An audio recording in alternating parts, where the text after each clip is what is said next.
А между тем, масс-рестлинг набирает все большую популярность в мире. Уже почти в 50 странах есть свои официальные федерации.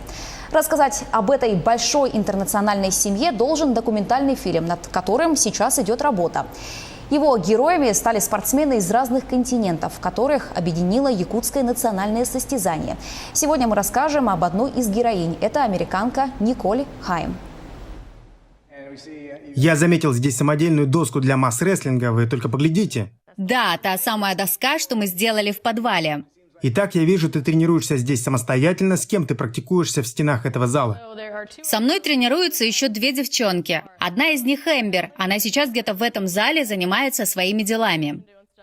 Николь приходит в этот зал практически каждый день. Она первая американка, выигравшая Кубок мира по масс-рестлингу, и считается одной из самых серьезных конкуренток на любых соревнованиях. Перетягиванием палки девушка занимается 3 года, и за это время для себя окончательно определила, что масс-рестлинг не просто спорт, это мироощущение, а люди вокруг – это семья.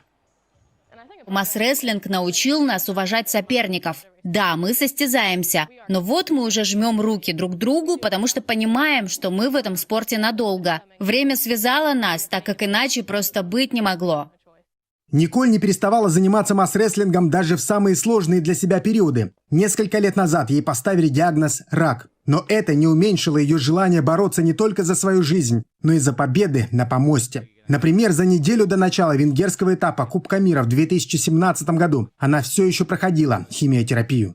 Все считают, что моя история полна трудностей, потому что у меня был рак. Но я встретила Мелиссу Эдвардс. Она перенесла 2 инсульта и начала свой путь в спорте буквально с нуля. Я познакомилась с Оддом Хоганом, который перенес операцию по замене тазобедренного сустава, а уже через 2 дня выступал будто 360-килограммовый молодчик. Эти люди показали мне, что трудности есть у всех.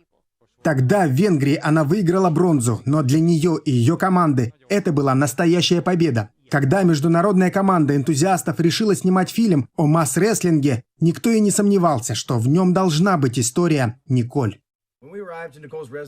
Когда мы приехали домой к Николь, нас встретила деревенская девушка с яркой улыбкой, и она просто излучала счастье. Мы сели и начали разговаривать. Я понял, что она герой. Она каждый день преодолевает такие трудности, и она все еще борется. Николь продолжает тренироваться и мечтает не только о новых победах, но и о том, что когда-нибудь приедет в Якутию, на родину масс-рестлинга. Причем у нас в республике ее ждут, и пока эта реальная встреча не состоялась, поздравляют ее с будущим важным событием. В октябре Николь должна выйти замуж, прислала мне приглашение. Спасибо и Николь, и Райану за приглашение издалека. Хочу пожелать Николь здоровья, занимайся спортом и дальше развивай масс-рестлинг. Максим Кардозу, Виктор Олесов, Москва, Индиана, США.